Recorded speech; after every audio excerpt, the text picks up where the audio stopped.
You've said, Chamath, you were a billionaire by the time you were in your early 30s. Do you have any idea what you're worth today? Yeah, I don't. I mean, I probably shouldn't, but I don't. I have a rough sense, highs, I think it's, I think I just told you it's kind of probably in the 10 to 20-ish. North of 10.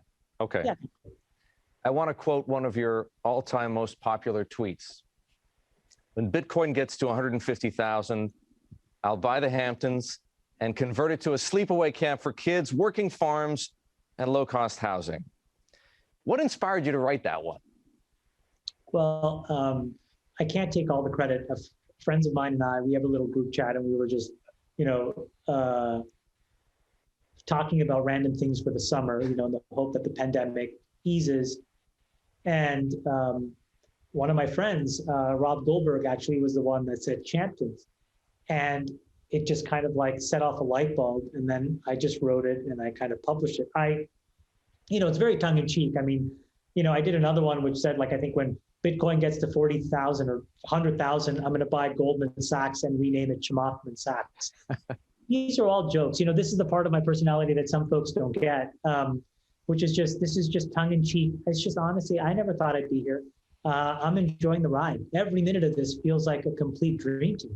I admire you for not taking yourself too seriously.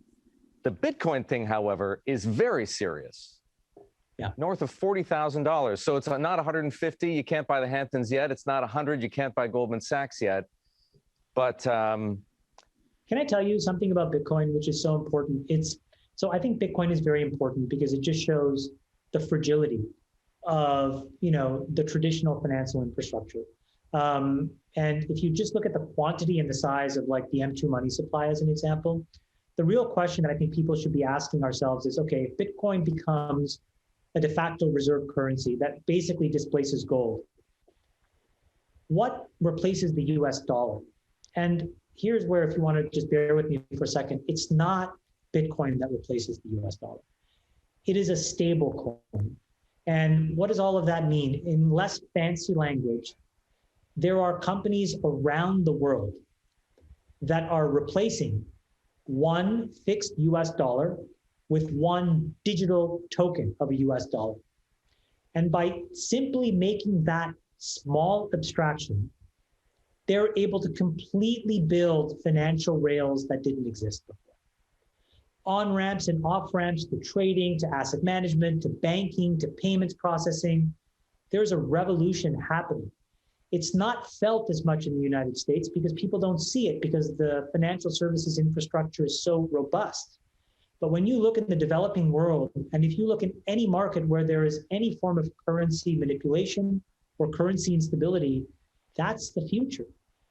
And so, Bitcoin is a canary in a coal mine for a completely virtual, largely anonymous, and we can debate whether that's good or not, financial reality.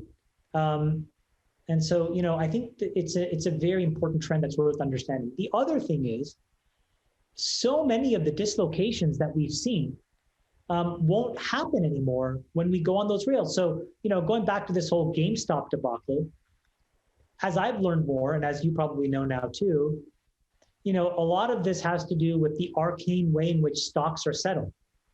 And what I learned was we used to have a T+3, after the trading day, 3 days later is when you'd settle. And it was moving heaven and earth, crying and screaming to move companies to go to T+2. Well, if you're running a stable coin or, smart contracts on top of Ethereum, all of this next generation infrastructure, this is T+0, right? You're settling things in a nanosecond. And that's really good for everybody.